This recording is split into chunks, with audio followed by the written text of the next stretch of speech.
우리 함께 사도신경으로 신앙 고백 드리겠습니다. 나는 전능하신 아버지 하나님 천지의 창조주를 믿습니다. 나는 그의 유일하신 아들 우리 주 예수 그리스도를 믿습니다. 그는 성령으로 잉태되어 동정녀 마리아에게서 나시고 본디오 빌라도에게 고난을 받아 십자가에 못 박혀 죽으시고 장사된 지 사흘 만에 죽은 자 가운데서 다시 살아나셨으며 하늘에 오르시어 전능하신 아버지 하나님 우편에 앉아 계시다가 거기로부터 살아있는 자와 죽은 자를 심판하러 오십니다. 나는 성령을 믿으며 거룩한 공교회와 성도의 교제와 죄를 용서받는 것과 몸의 부활과 영생을 믿습니다. 아멘. 오늘 우리 함께 부를 찬송은 찬송가 589장입니다. 넓은 들의 익은 곡식. 우리 함께 이 찬양 불러봅시다.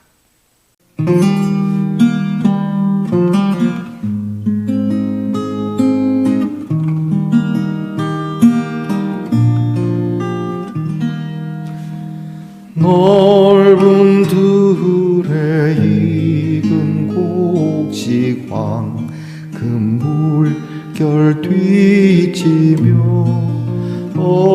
어디든지 새양빛의 향기 진동하도다.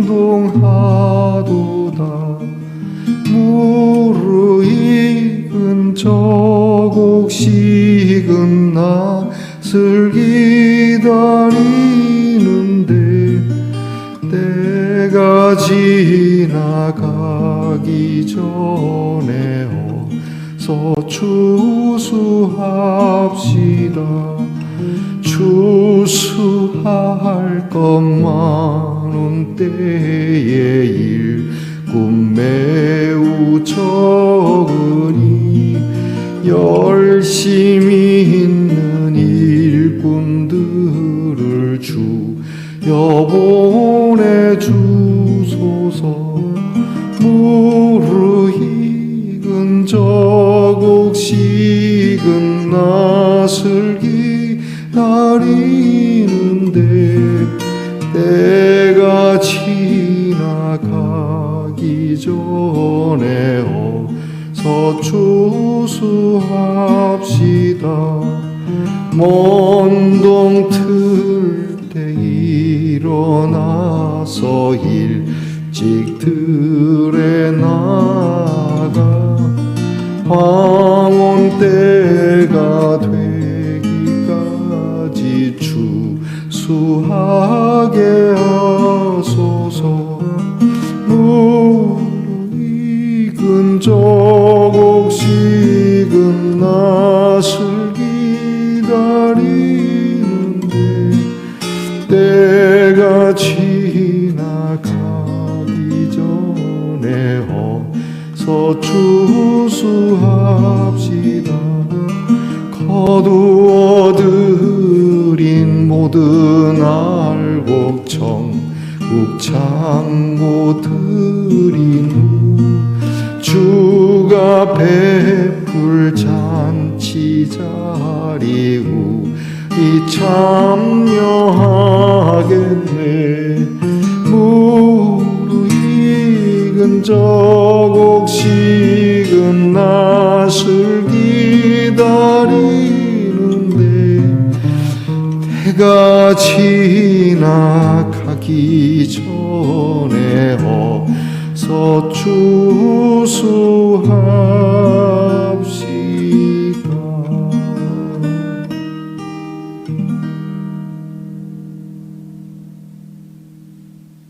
함께 겸손한 마음으로 기도드리겠습니다. 아버지 하나님 감사합니다. 아직 추위가 남아있지만 봄이 다가왔음을 저희는 압니다. 추운 겨울이 지나고 따뜻한 봄이 오면 우리들은 해야 할 일이 있는 것을 압니다. 이 시기에 파종을 하지 않으면 가을에 거두어 드릴 수 없듯이 저희들에게 주시는 귀한 봄의 기운이 있을 때 믿음의 씨앗을 뿌릴 수 있는 지혜를 갖게 하옵소서. 그리고 다가올 가을에 거두어 드릴 것이 있는 삶으로 나아가는 성도들이 되게 하옵소서. 게으르고 나태하게 살다가 아무것도 수확할 것이 없는 계절을 만나 원망하고 불평하는 사람들이 되지 않게 하시고, 무엇을 심든지 심은 대로 거두어 드리고 수고하여 땀 흘린 대로 거두어 드리는 은혜를 바라보며 소망의 씨앗을 뿌릴 줄 아는 우리 말씀 동산의 성도들이 되게 하옵소서. 아버지 하나님, 사랑하는 성도들이 늘 말씀으로 믿음이 견고하여지고 믿음의 땅이 그렇게 우리에게 주는 풍성한 하나님의 거룩한 일들을 저희들이 미리 맛보며 살게 하시고, 특별히 이 사순절에 부활의 능력으로 우리에게 다가오실 주님을 새로이 맞이하고자 하는 심령들이 되게 하옵소서. 하나님, 세상은 시끄럽습니다. 이 일이 어찌 어제 오늘 일이었겠습니까? 오히려 세상이 평화로운 것이 이상할 정도이니 이 세상에 우리의 마음을 두지 아니하고 우리의 마음, 우리의 중심은 항상 하나님 나라에 있으며 그 마음을 품고 사는 사람들의 땅에 하나님이 주시는 평화가 충만하게 되어지고 더불어 함께 하나님을 기쁘시게 하는 땅이 되어지도록 수고하는 저희들이 되게 하옵소서. 늘 병든 성도들을 위하여 기도합니다. 하나님, 육신은 병이 들었으나 마음은 병들지 않게 하시고 우리의 몸은 연약해가나 믿음은 강건해지는 성도들이 되게 하옵소서. 하나님께서 아픈 환처에 명하셔서 질병이 떠나게 하시고 하나님 주시는 새로운 강건함이 하나님 우리의 몸과 마음과 삶을 지배하게 하옵소서. 우리의 자녀들을 위하여 늘 기도합니다. 사랑하는 자녀들이 공부를 하며 하나님의 지혜와 명철을 구하게 하시고 군무의 일로 수고하며 하나님의 자유와 평화를 구하게 하시고 직장에서 애쓰며 수고하고 일하고자 하는 자녀들에게도 하나님께서 주시는 일을 구하게 하시며 멀리 해와 객지에 나가 있는 우리의 자녀들에게 하나님의 평강을 구하는 우리의 자녀들이 되게 하옵소서. 하나님의 말씀을 오늘도 한 자락 나누어 이 귀한 말씀으로 주의 동산을 걷고자 하오니 주님이 친히 말씀해 주시고 먹여주시는 은혜로운 시간 되게 하옵소서. 예수님 이름으로 기도합니다. 아멘. 오늘 우리가 함께 나눌 묵상의 말씀은 창세기 3장 23절의 말씀입니다. 창세기 3장 23절의 말씀을 저와 함께 소리내어서 같이 읽겠습니다. 여호와 하나님이 에덴 동산에서 그를 내보내어 그의 근원이 된 땅을 갈게 하시니라. 아멘. 말씀의 동산 성도 여러분, 지난밤 편안히 잘 주무셨습니까? 주님의 이름으로 문안드립니다. 여러분, 오늘은 어떻습니까? 네, 은혜롭습니다. 예수님의 모양을 한 십자가의 모습입니다. 지저스 예수라고 쓰여 있네요. 아이디어가 참 좋습니다. 누가 만드셨는지 참 귀한 아이디어에 축복을 합니다. 우리 예수님께서 두 팔을 벌리고 십자가를 상징하고 또는 이 십자가를 모습이지만 우리를 품어주시고 누구든지 수고하고 무거운 짐진 자 내게로 오라 하신 주님의 말씀을 떠올리게 하는 모양입니다. 자, 여러분, 오늘도 수고하고 인생의 무거운 짐이 여러분에게 있을지 몰라 주님께로 가 쉼을 얻는 저와 여러분이 되기를 축복합니다. 오늘은 어떻습니까? 은혜롭습니다. 사순절 20번째 날입니다. 사순절도 어느덧 절반이 지나게 됩니다. 남은 사순절 기간 여러분의 경건함이 더욱 깊어지기를 축복합니다. 오늘 우리 묵상의 주제는 욕심으로 혹사시킨 땅이라고 하는 주제로 은혜를 함께 나눕시다. 묵상집에 있는 내용을 제가 읽어드리겠습니다. 사람들은 오랜 기간 환경의 순리대로 농사를 짓고 가축을 길러서 양식을 마련했습니다. 그런데 1940년대에 들어서 더 많은 수확을 얻기 위해 새로운 품종을 개발하고 화학비료와 농약을 만들어 사용하기 시작했습니다. 수확이 획기적으로 늘어나서 녹색 혁명이라고 부를 정도였습니다. 하지만 그 기대는 얼마 가지 않아서 새로운 품종들은 환경에 대한 저항력이 약하고 병충해에 취약해서 농약과 화학 비료의 힘으로만 자라야 했습니다. 그리고 그 피해는 고스란히 사람들에게 돌아오게 되었습니다. 사람의 체내에 들어온 농약들은 암을 일으키며 여러 가지 병의 원인이 되고 있습니다. 화학 비료도 강이나 호수로 흘러들어가서 수질 오염을 일으키고 있습니다. 하나님께서는 땅과 생태계 속에 이미 곡식과 과일들이 잘 자랄 수 있도록 필요한 모든 것을 준비해 두셨습니다. 사람들은 욕심으로 더 많은 수확을 얻고자 했던 것이죠. 농약과 화학 비료를 사용하여 땅으로 하여금 곡식을 무조건 많이 생산하도록 강요하고 혹사시켰던 것입니다. 인간의 욕심이 땅을 혹사시키고 있는 것입니다. 땅에 대한 혹사, 인간의 욕심을 꼬집는 말씀이 됩니다. 하나님께서는 타락한 인간에게 그 근원이 되는 땅을 가는 그러한 수고를 주셨습니다. 이것은 저주이기도 하지만 어쩌면 축복입니다. 땅을 잘 개간하고 잘 갈아서 우리가 먹고 우리의 수고를 따라 먹고 마시게 되는 것. 원래 인간은 놀고 먹고 싶은 존재지요.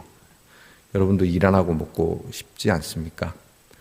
여러분은 성실해도 그렇지만 저는 좀 일 안 하고 먹고 살았으면 하는 생각도 있습니다. 참 속물의 근성이죠. 하지만 그러면 인간이 얼마나 게으르고 나태하고 먹고 사는 문제가 해결되고 나면 행복할 것 같지만 그 다음에 오는 순서가 권력과 전쟁이니까 말이죠.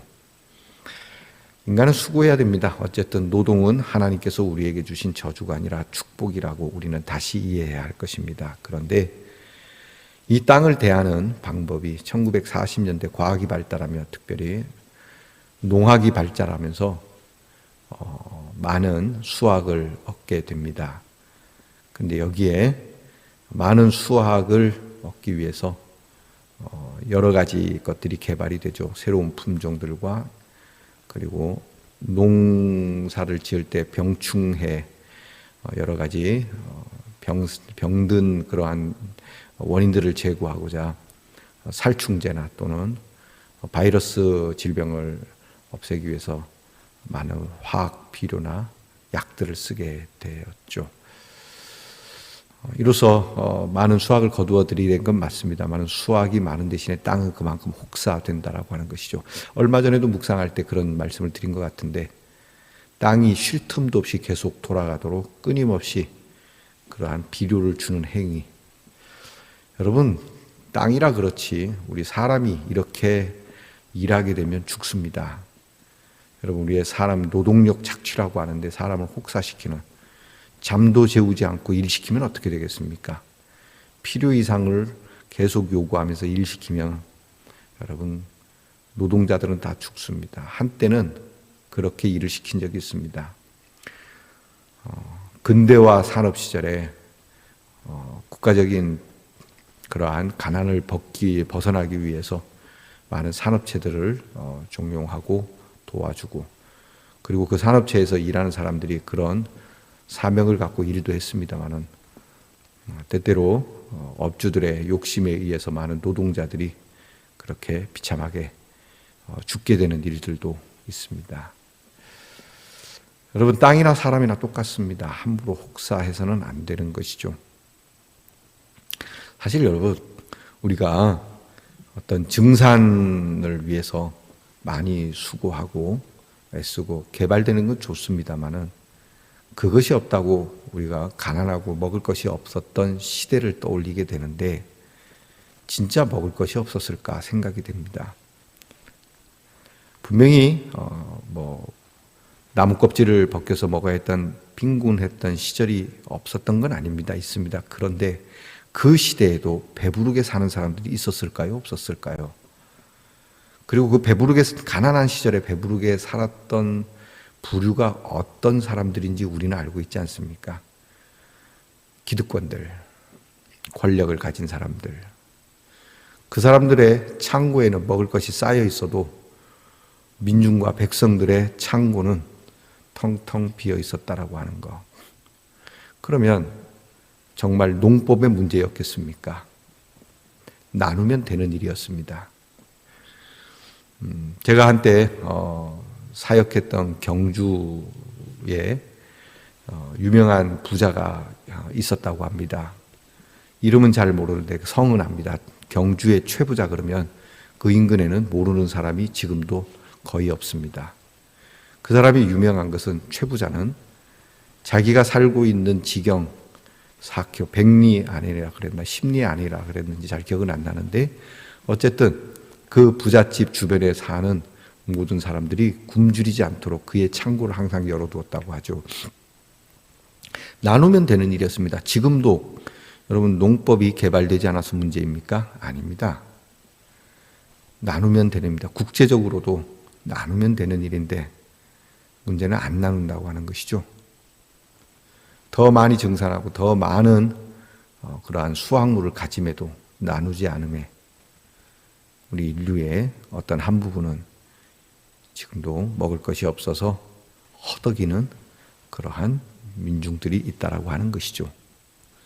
하나님이 좋아하시겠습니까? 어저께도 말씀드렸지만 집에 대한 문제 얘기했습니다. 집 문제를 정부에게만 이야기하겠습니까? 정권에게만 이야기하겠습니까? 집을 가진 사람들이 하나님께서 우리에게 명하신, 특별히 그리스도인들이, 예수 믿는 사람들이 하나님의 마음을 품고 집 문제를 그렇게 먼저 해결해야 되지 않겠습니까? 교회 안 다니시는 분들을 뭐라고 하는 것이 아닙니다.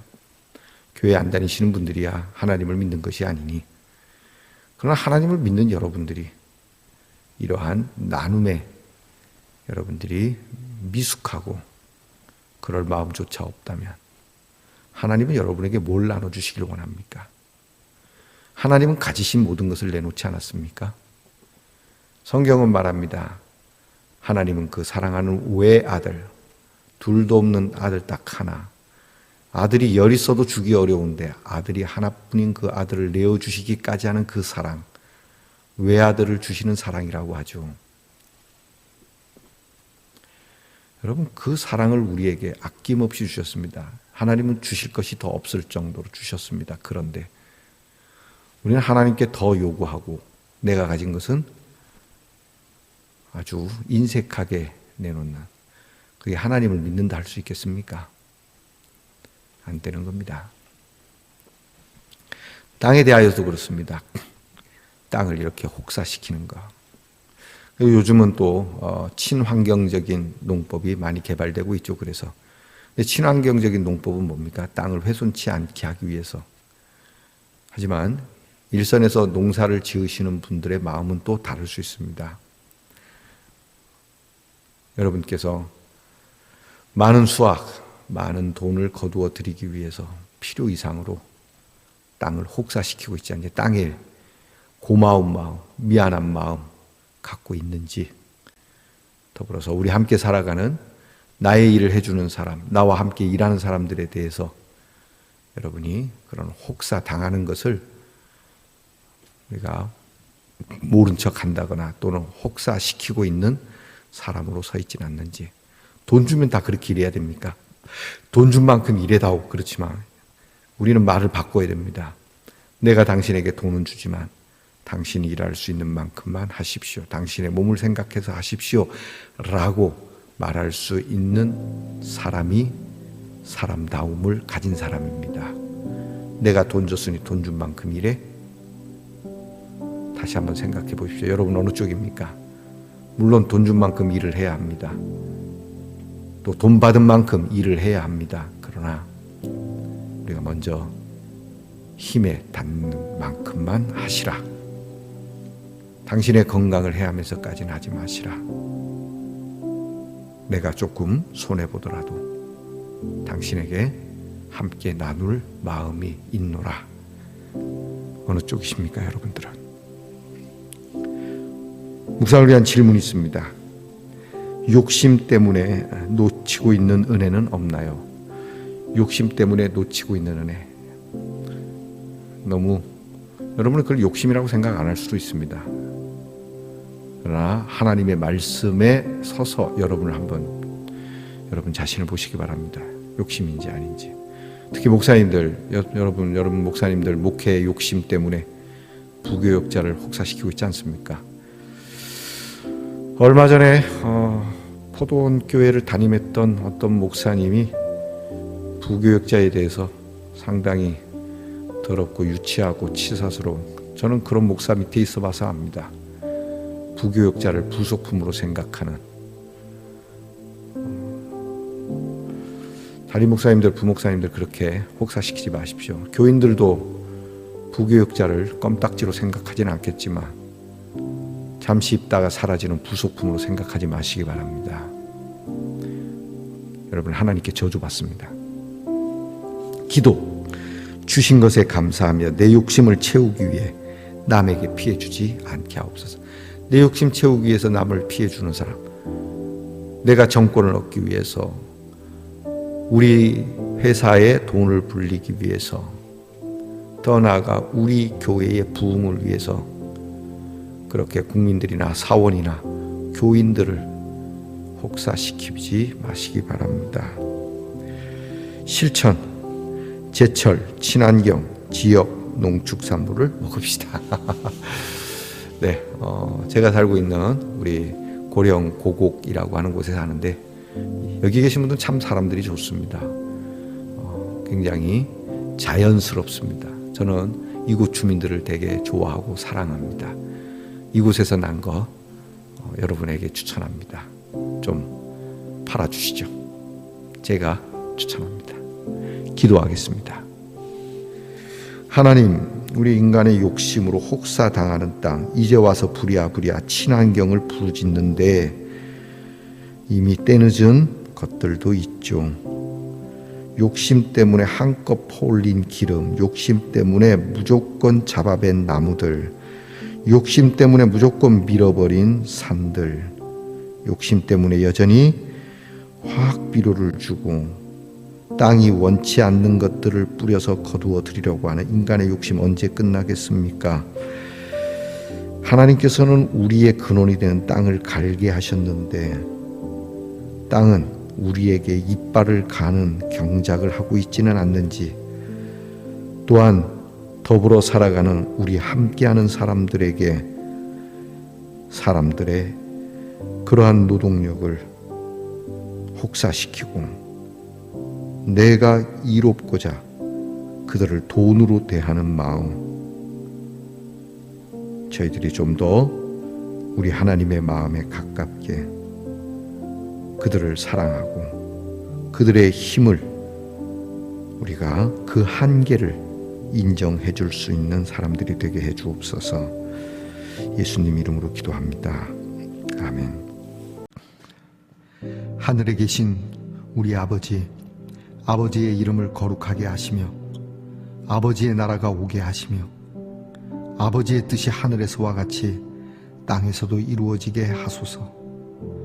오늘 우리에게 일용할 양식을 주시고 우리가 우리에게 잘못한 사람을 용서하여 준 것 같이 우리 죄를 용서하여 주시고 우리를 시험에 빠지지 않게 하시고 악에서 구하소서.